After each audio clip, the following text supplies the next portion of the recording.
Hello everyone, welcome back to Eklavya Snatak. तो आज इस वीडियो में हम नए कोर्स को हम डिस्कस करने जा रहे हैं जो कि होने वाला है ट्रांसलेशन स्टडीज। ये जो है आपके सेमेस्टर थर्ड या फोर्थ दोनों के लिए होने वाला है। कई बच्चे इसे थर्ड में सिलेक्ट करते हैं, कई फोर्थ में, वो आपके ऊपर डिपेंड करता है। तो इस वीडियो में बेसिकली हम यूनिट 1 ट्रांसलेशन एंड इंट्रोडक्शन को डिस्कस करने जा रहे हैं। आप चाहे एसओएल या रेगुलर या एनसीवेब, जिन्होंने भी आपने स्किल इनहेंसमेंट कोर्स में ट्रांसलेशन स्टडीज को सिलेक्ट किया होगा, उनके लिए ये वीडियो जो है होने वाली है। ठीक है, तो चलिए शुरू करते हैं। तो जैसे कि मैंने अभी आपको बताया, यह आपका कंटेंट होने वाला है। इसमें बेसिकली हमारे पास 5 यूनिट है और इस वाली वीडियो में हम यूनिट 1 ट्रांसलेशन एंड इंट्रोडक्शन को डिस्कस करने जा रहे हैं। ओके, तो चलिए आगे देखते हैं। तो उससे पहले मैं आपको बता दूं, अगर आपको इन वीडियोस के नोट्स के लिए पीडीएफ चाहिए तो आप हमारे टेलीग्राम ग्रुप को ज्वाइन कर सकते हैं। वहां पे आपको इनकी पीडीएफ मिल जाएंगी, जो कि एकलव्य स्नातक 1 के नाम से है। ओके, चलिए देखते हैं। तो हमारा सबसे पहला क्वेश्चन है आज का। बिकॉज ये वीडियो जो आपके एग्जाम पॉइंट ऑफ व्यू से बनाई जा रही है, तो इसमें हम क्वेश्चन आंसर्स को डिस्कस करेंगे। ये वीडियो जो है आपके एग्जाम पॉइंट ऑफ व्यू से बहुत ज्यादा इंपॉर्टेंट होने वाली है। तो देखते हैं। तो पहला क्वेश्चन हमारे पास, explain briefly the concept of translation. So जो ट्रांसलेशन होता है उसके कॉन्सेप्ट को बताना है हमें। तो बेसिकली ट्रांसलेशन क्या होता है, आप सभी को पता ही होगा। ट्रांसलेशन का मतलब होता है, ये एक तरह का प्रोसेस होता है जिसमें किसी भी टेक्स्ट को हम किसी अदर लैंग्वेज में या किसी अदर तरीके से हम ट्रांसलेट कर देते हैं। किसी ने हिंदी बोला, उसको इंग्लिश में ट्रांसलेट कर दिया, तो ये बेसिकली एक ट्रांसलेशन का प्रोसेस होता है। ठीक है, तो बेसिकली ट्रांसलेशन का मतलब यही होता है। और अगर हम आंसर में बात करें तो basically translation is primarily of process of communication. यह जो है एक कम्युनिकेशन का प्रोसेस है, जिसमें क्या होता है कि कई बार लोग होते हैं जिनको हिंदी समझ में नहीं आई, जिसको इंग्लिश समझ में नहीं आई, तो इस चीज में हम किसका ट्रांसलेशन का यूज करते हैं। ठीक है, तो ये बेसिकली एक तरह से कम्युनिकेशन का जो है प्रोसेस होता है। ठीक है, इसमें क्या होता है कि आइडियाज थॉट जो होती हैं उनको हम कन्वर्ट करते हैं एक लैंग्वेज से दूसरे लैंग्वेज में, राइट। जो ओरिजिनल लैंग्वेज होगा, अगर वो ओरिजिनल किसी को समझ में नहीं आया तो उसको हम दूसरे लैंग्वेज में चेंज करते हैं, राइट।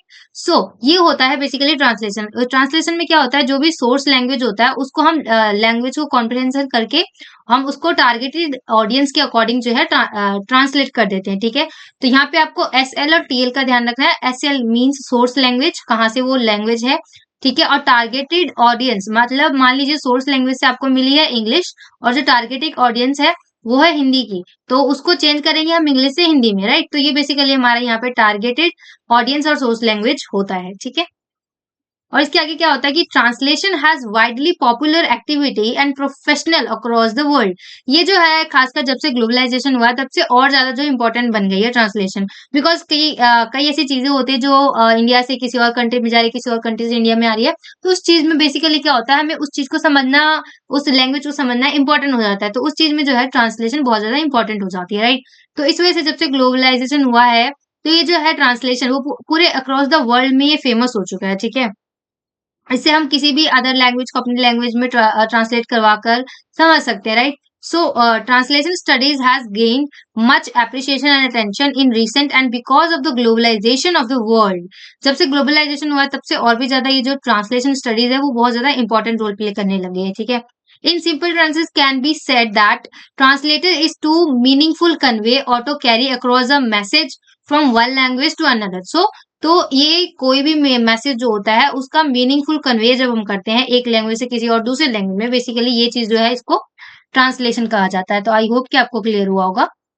सो इसमें इसमें थोड़ा आप ये भी बता सकते हैं कि कैसे जो ट्रांसलेशन है वो एक एक्टिविटी होती है जिसमें जो सबटाइटल मैसेज यूज कर सकते हैं वन लैंग्वेज फॉर, जैसे आपने वीडियोस वगैरह में भी देखा होगा, हिंदी वीडियो में इंग्लिश के सबटाइटल चल रही होते हैं, इंग्लिश के वीडियो में हिंदी या किसी अदर लैंग्वेज के सबटाइटल चल रहे होते हैं। तो ये चीज भी जो है इंपॉर्टेंट हो जाती है, ये भी ट्रांसलेशन की वजह से ही हो पाता है, right. So but for entire message in some other language, in other words could code units and their meaning have to transfer from source language to targeted language.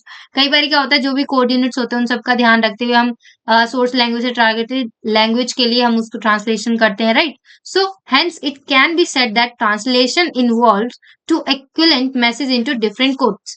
सो जो ट्रांसलेशन होता है वो डिफरेंट डिफरेंट कोड्स के लिए represent कर सकता है। Translation बहुत ज्यादा इंपॉर्टेंट होता है कि कैसे मैंने आपको बताया ग्लोबलाइजेशन की वजह से ट्रांसलेशन जो ज्यादा इंपॉर्टेंट होने लगी है। तो बेसिकली ट्रांसलेशन का क्या मतलब होता है, किसी सोर्स लैंग्वेज से जो लैंग्वेज मिली है उसको और मीनिंगफुल तरीके से लोगों को समझा पाना, इस वजह से किसी और अदर टारगेटेड लैंग्वेज में हम जब उसको चेंज कर देते हैं, राइट? सो ये बेसिकली ट्रांसलेशन होता है।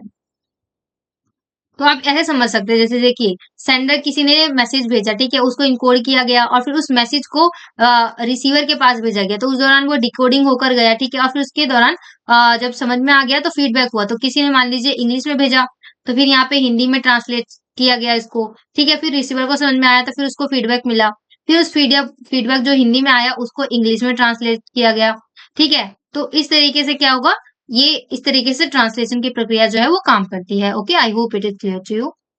सो नेक्स्ट हमारा क्वेश्चन है, write the short note on adaptation. Adaptation क्या होता है?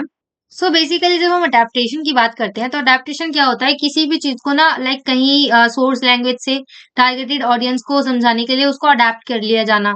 जैसे कई मूवीज में होता है कि दूसरे मूवीज से कुछ चीज अडेप्ट कर लेते हैं, राइट? कई प्लेज में, कई नॉवेल्स में ऐसा होता है कि किसी और नॉवल से उस वर्ड को, उस फ्रेज को अडेप्ट कर लिया जाता है। तो बेसिकली ये मतलब होता है अडेप्टेशन का। और अगर हम इस अडेप्टेशन वर्ड की बात करें तो ये जो है अर्ली 17th सेंचुरी में एक लेटिन वर्ड था अडेप्टर, जिससे आया था ये, ठीक है, जिसका मतलब क्या होता है, फिट इन, फिट करना, किसी भी चीज में फिट हो जाना, अडेप्टेशन, ठीक है, ये बेसिकली होता है। सो अकॉर्डिंग टू लिंडा हचिन, जो लिंडा हचिन है, इनके अकॉर्डिंग अगर हम बात करें तो दो तरह के होते हैं। First perspective which needs to be discussed regarding the concept of adaptation, it is being seen as a formal entity or product. So पहले का अगर हम बात करें तो एक तरह से फॉर्मल जो एंटिटी और प्रोडक्ट है उसको अडेप्ट कर लेना।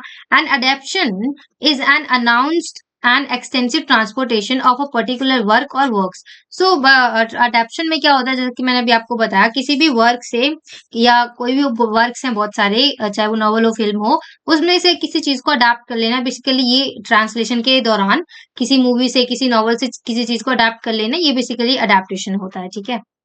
और सेकेंडली क्या होता है लिंडा हकिन के द्वारा कि अडेप्टेशन जो है as a process of creation, adaptation is a form of intertextuality. Intertextuality text के अंदर दूसरी तरह से करना, ये बेसिकली होता है अडेप्टेशन, ठीक है। सो इन शॉर्ट आप ये कह सकते हैं कि अडेप्टेशन का मतलब होता है अडेप्ट कर लेना किसी भी चीज से, लाइक ट्रांसलेशन के दौरान किसी भी चीज को कहीं कहीं और अदर सोर्स से अडेप्ट करना। Okay, next, write short note on transcreation. Transcreation जैसा कि इसके नाम से पता चल रहा है, ट्रांसक्रिएशन मतलब ट्रांसलेशन के दौरान उसका दोबारा क्रिएशन कर देना, ट्रांसलेट करके उसका दोबारा क्रिएशन करना। सो बेसिकली ट्रांसक्रिएशन क्या होता है, जब किसी चीज को ट्रांसलेशन के दौरान उसको, जैसे कॉपी राइटिंग होती है ना, उसमें क्या होता है, उसमें भी ट्रांसक्रिएशन का यूज किया जाता है, ठीक है। कोई भी चीज बेसिकली एक यह एक तरह का फ्यूजन होता है जो कि ट्रांसलेशन का होता है, यानी ट्रांसलेशन जो है उसका दोबारा से क्रिएशन कर देना, कॉपी राइटिंग जैसे भी आप समझ सकते हैं, तो वो बेसिकली ट्रांसक्रिएशन होता है। So transcreation is effectively the art of adapting a text into another language, the idea of modifying, retailing or reworking a text. So किसी अदर लैंग्वेज में मान लीजिए कोई वर्ड है, उसको ट्रांसलेशन के दौरान दोबारा से उसको क्रिएट कर देना, तो बेसिकली वो होता है ट्रांसक्रिएशन, ठीक है। कॉपी राइटिंग ऐसा नहीं होता कि पूरे डिटो कॉपी किया जाता है, उस चीज के लिए नए वर्ड्स का यूज करके दोबारा क्रिएट किया जाता है उसको, तो बेसिकली वो होता है ट्रांसक्रिएशन, ठीक है। So in the same language as that of the source have been in currency since time immemorial. In the globalized world, transcreation is popularly used in the field of mass media, in advertisement, website, poster and brochures. It permits audio visual medium as well. So basically मैं अगर आपको समझाऊं ट्रांसक्रिएशन का मतलब, तो ट्रांसक्रिएशन क्या होता है, आपने कई बार देखा होगा मीडिया में, एडवर्टाइजमेंट में, किसी एक ही वर्ड को ना दूसरे वर्ड के द्वारा समझाया जाता है। जैसे गुड की जगह बेस्ट यूज करना, और भी वंडरफुल यूज करना, तो ये बेसिकली क्या होता है, मतलब तो एक ही निकल रहा होता है उस सेंटेंस से, दोनों जगह सेंटेंस सेम है, ठीक है, बस उसमें वर्ड्स का यूज अलग किया गया है, पर मतलब उन दोनों का सेम निकल रहा है। तो बेसिकली ये कहने का मतलब है यहाँ पे ट्रांसक्रिएशन करना, उस जैसे कॉपीराइटिंग में होता है ना, उस चीज वही है, समझ में वही आएगा, बस उसमें वर्ड्स दूसरे यूज कर लिए जाते हैं, तो ये बेसिकली ट्रांसक्रिएशन होता है। Okay, I hope it is clear to you. So next हमारे पास क्वेश्चन है, explain the term interpreting. Interpreting का क्या मतलब होता है कि जब हम बेसिकली इंटरप्रिटेटिंग का मतलब होता है जब कोई भी चीज की ना आपको उसका एक्सप्लेन करना, या उसको समझाना, किसी भी चीज के मीनिंग को, मतलब को समझाना या इंटरप्रिटेट करना, ये बेसिकली इंटरप्रिटेटिंग कहलाता है। ठीक है, जैसे ट्रांसलेशन कर रहा है कोई, तो कोई समझाएगा कि लाइक इसका मतलब क्या हुआ, तो ये बेसिकली इंटरप्रिटेट कराना होता है। ट्रांसलेशन थोड़ा सा अलग होता है इंटरप्रिटेटिंग से। ठीक है, interpreting is an act similar to translation. Translation क्या सिमिलर ही होता है।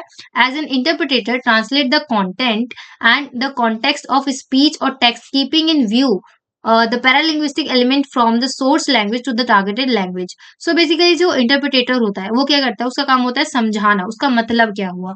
ट्रांसलेशन के दौरान क्या करता है वो, जो भी सोर्स लैंग्वेज से लैंग्वेज आया है उसको ट्रांसलेट करके उसको समझाना, इंटरप्रिटेट करना कि उसका मतलब क्या हुआ, ये बेसिकली इंटरप्रिटेटिंग कहलाता है। ठीक है, और जो इंटरप्रिटेटर होता है वो उसके लिए रिक्वायर्ड हो जाता है जब वो कम्युनिकेशन की प्रोसेस में है। तो उसके लिए इम्पोर्टेंट हो जाता है कि जो लिसनर है और जो स्पीकर है do not share a common language to communicate between themself. जब होता है कि लिसनर और जो स्पीकर है वो जब एक ही कॉमन लैंग्वेज नहीं शेयर करते, तो उस चीज में जो इंटरप्रिटेटर होता है उसका बहुत इंपॉर्टेंट रोल होता है। वो ट्रांसलेटर की तरह ही काम करता है, वो पर वो समझाता है साथ साथ में कि मीनिंग भी क्या होगा, और अदर लैंग्वेज में भी समझाता है, वो इंटरप्रिटेट करने की कोशिश करता है। Basically interpreting means to explain और understand the meaning of something. Okay, so what is difference between translation and interpreting. यहाँ पे आपको और अच्छे से क्लियर होगा, ये इंपॉर्टेंट क्वेश्चन भी है कि ट्रांसलेशन एंड इंटरप्रिटेटिंग का क्या मतलब होता है। So basically translation and interpreting there are vast difference between them. So basically जो एक ट्रांसलेटर होगा उसको क्या होता है कि convenience of time in the sense that the translation can do his or her job according to his or her own time and peace, whereas the interpreter has to render his or her job instantaneously. So basically जो translator होगा वो अपने time के according, अपने मुताबिक, अपने mood के according जो है वो ट्रांसलेट करेगा। ठीक है, बट जो इंटरप्रिटेटर होता है उसको डायरेक्टली जो ऑडियंस से कनेक्ट करना होता है और उसको तुरंत ही समझाना होता है। ठीक है, चाहे वो किसी भी वर्ड का यूज करे, पर कैसे भी उसको इंटरप्रिटेटर को जो है तुरंत समझाना होता है। पर जो ट्रांसलेटर होगा वो अपने सेंस के अकॉर्डिंग जो है ट्रांसलेट करता है। ठीक है, और सेकंड मेजर डिफरेंस क्या होता है कि जो ट्रांसलेटर होगा does not have to deal with the listener directly. So even he जो ट्रांसलेटर होता है उसको डायरेक्ट जो लिसनर है उसके साथ डायरेक्ट कनेक्ट नहीं होना पड़ता लिसनर को, ट्रांसलेटर को। जो ट्रांसलेटर है वो अपने मन के अकॉर्डिंग भी जब उसका मन करे तब वो ट्रांसलेट कर सकता है, और उसको क्योंकि डायरेक्टली ऑडियंस से कनेक्ट नहीं करना होता, तो ये मैटर नहीं करता कि उसका पर्सनल स्किल कैसा है, पर्सनल डेवलपमेंट स्किल कैसा है उसका ट्रांसलेटर का, उसको तो बस ट्रांसलेट करने से मतलब होता है। बट जो दूसरी ओर इंटरप्रिटेटर होता है उसको डायरेक्ट तुरंत जो है वो लिसनर से कनेक्ट करना होता है। तो उसके लिए क्या हो जाता है कि जो उसका इंटरपर्सनल स्किल है वो भी बहुत अच्छा हो, जो इंटरप्रिटेटर है उसका। ठीक है, so that he or she will not to able to deal with the speaker and the listener. So अगर इंटरपर्सनल स्किल अच्छा नहीं होगा इंटरप्रिटेटर का तो वो लिसनर से कांटेक्ट नहीं कर पाएगा, राइट। और परंतु जो ट्रांसलेटर है उसको तो कोई नीड ही नहीं है लाइक इंटरपर्सनल स्किल की। तो ये सेकंड डिफरेंस होता है। और नेक्स्ट डिफरेंस की बात करें हम, तो for an original piece of work there can be many translation and therefore readers can choose which version of the translation they may choose to read, but in case of interpretation it does not happen as different version of interpretation as are not available at the same time. मैं आपको एक example से समझाती हूँ। देखिए, एक person है, ठीक है, उसको ना कोई बुक ट्रांसलेट करनी है, तो वो तो अपने मन के अकॉर्डिंग ट्रांसलेट करेगा। उसके मन में क्या हो रहा होगा कि अरे ये वाला वर्ड थोड़ा उतना अच्छा नहीं है, इसकी जगह दूसरा वर्ड यूज करते हैं, तो वो दूसरा वर्ड भी यूज कर लेगा, थोड़ा गूगल भी कर लेगा, राइट, और अच्छे से समझ के और फिर उसके बाद वो धीरे धीरे अपने टाइम और अपने मन के अकॉर्डिंग उसको ट्रांसलेट करेगा। ठीक है, बट जो दूसरी ओर इंटरप्रिटेटर है जो इंटरप्रिटेट कर रहा है उसके लिए क्या होता है कि उसको तुरंत समझाना होता है, और उसके ऐसा नहीं होता कि उसके पास एक वर्ड के लिए हजारों words eight the same time available हो। ठीक है, तो उसके बाद जो भी नॉर्मली वर्ड क्यों ना हो वो उसी नॉर्मल वर्ड को लेकर जो है समझाएगा। ठीक है, तो ये बेसिकली मेन डिफरेंट होता है ट्रांसलेटर और इंटरप्रिटेटर के बीच में। ठीक है, आई होप कि आपको यहाँ तक समझ में आ गया होगा। Next, explain the interpreting and its different kinds. So जो इंटरप्रिटेटिंग है उसको बताना है और उसके काइंड जो डिफरेंट डिफरेंट काइंड्स होते हैं उसको समझाना है। तो इंटरप्रिटेटिंग में आपको समझा चुकी हूँ, किसी भी चीज के अंडरस्टैंड करना, किसी भी चीज की मीनिंग को समझना या समझाना, ठीक है, या एक्सप्लेन करना। ठीक है, तो इसके काइंड्स की बात करें हम तो बेसिकली कॉन्सिक्यूटिव इंटरप्रिटेटिंग, इसमें क्या होता है सो कॉन्सिक्यूटिव इंटरप्रिटेटिंग में क्या होता है कि जो भी इंटरप्रिटेटर होता है, जैसे ही मान लीजिए कोई स्पीकर बोल रहा है और कोई इंटरप्रिटेटर अलग काम कर रहा है, ठीक है? तो जो स्पीकर है, जैसे ही उसने बोल के खत्म किया, उसके जस्ट तुरंत बाद ही उसको इंटरप्रिटेट करना है दूसरे लैंग्वेज में और दूसरे लैंग्वेज में समझाना है जो भी टारगेटेड ऑडियंस है उसको, ठीक है? ये काम होता है बेसिकली कॉन्सिक्यूटिव इंटरप्रिटेटिंग में, ठीक है?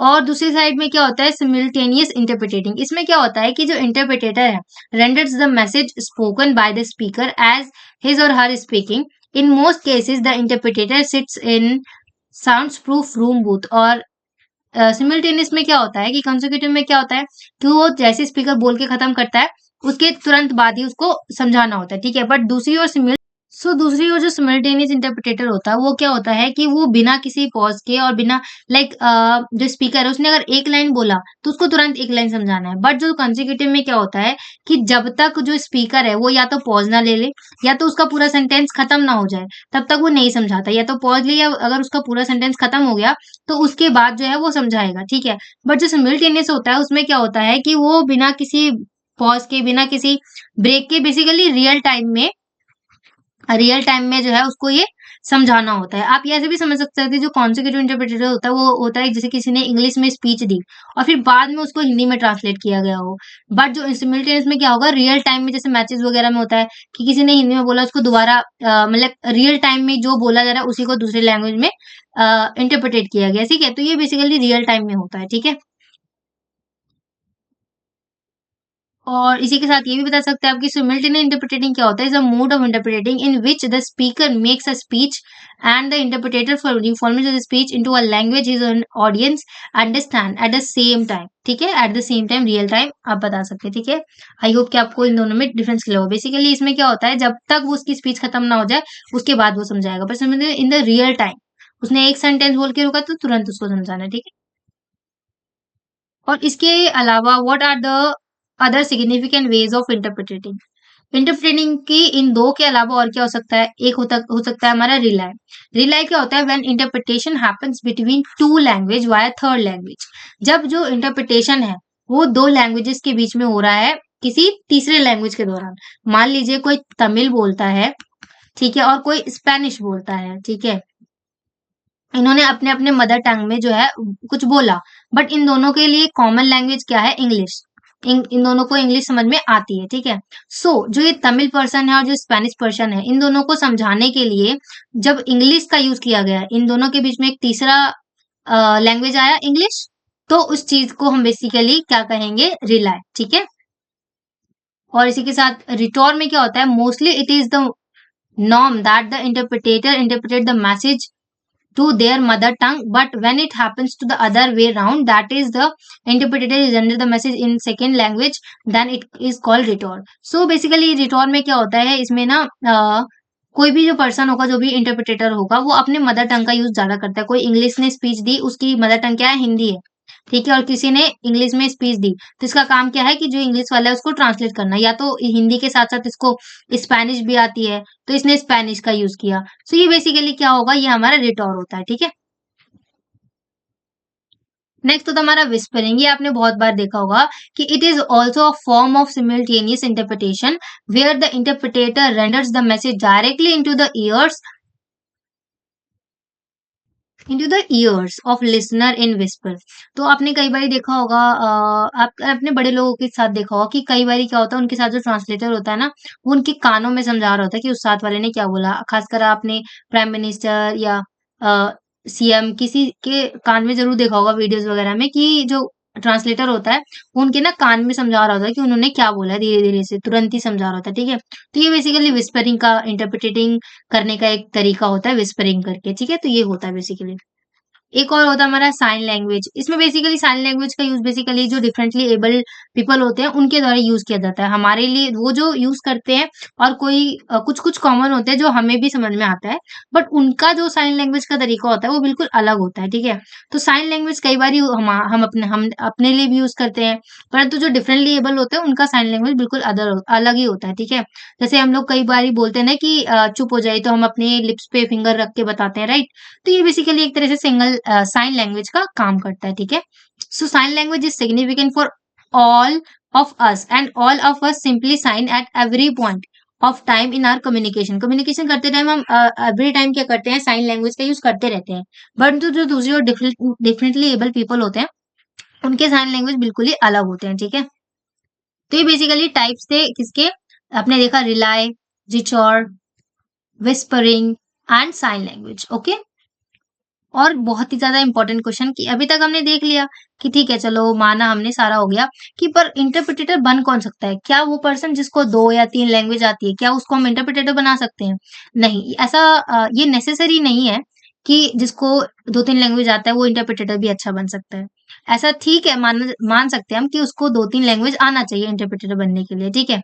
परंतु अगर उसकी स्किल अच्छी नहीं है, जैसा कि मैंने अभी थोड़ी देर पहले भी बताया कि उसका इंटरपर्सनल स्किल जो है वो अच्छा होना चाहिए, उसको दूसरों को समझाने आना चाहिए, ये एक्सप्लेन करने का तरीका होना चाहिए उसके पास, तो वो पर्सन जो है बेसिकली इंटरप्रिटेटर बन सकता है। Even though there are various kinds of interpretation that are being done according to the need of the time and circumstances, it is to kept in mind that act of interpretation cannot be done by anyone on everyone। सो हम ये बोल सकते हैं कि कोई भी और किसी के द्वारा भी नहीं किया जा सकता इंटरप्रिटेशन।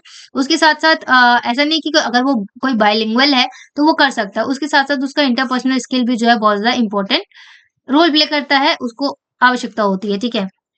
उसके साथ but at the same time it is true that none of us are equally equipped in 2 languages. कई बारी क्या होता है कि हम इक्वली कई बार की कोई लैंग्वेज हमें बहुत अच्छे से आती है, हमें आती तो दोनों लैंग्वेज है, पर किसी एक लैंग्वेज में हमारे पास कमांड होती है। तो ऐसे ही कई बारी क्या होता है कि दोनों लैंग्वेज दोनों एक पर्सन को आ रहा हो, ये भी इम्पोर्टेंट नहीं होता, ठीक है? And as mentioned earlier, an interpreter usually interprets in his or her mother tongue in most cases, as it is easier to interpret it instantaneously to one's mother tongue। So basically ज्यादातर क्या होता है कि लोग जो translator या interpreter होते हैं वो ज्यादातर अपने मदर टंग में ट्रांसलेट करते हैं, क्योंकि उनको उनको ज्यादा इजी होता है, इजी टू अंडरस्टैंड और easy to make people understand होता है उनके लिए, ठीक है। But in some cases it can also happen the other way round. कई बार ये भी होता है कि किसी की मदर टंग हिंदी है बट वो एज अ ट्रांसलेटर काम कर रहा है इंग्लिश के लिए, तो ये भी चीज हो सकती है, ठीक है। तो यहाँ तक हमारा फर्स्ट यूनिट कंप्लीट होता है। अगर आपको कुछ भी समझ में ना आए तो you can do that in the comment section, और अगर आपको ये वीडियो पसंद आई है तो do like share and subscribe and thanks for watching.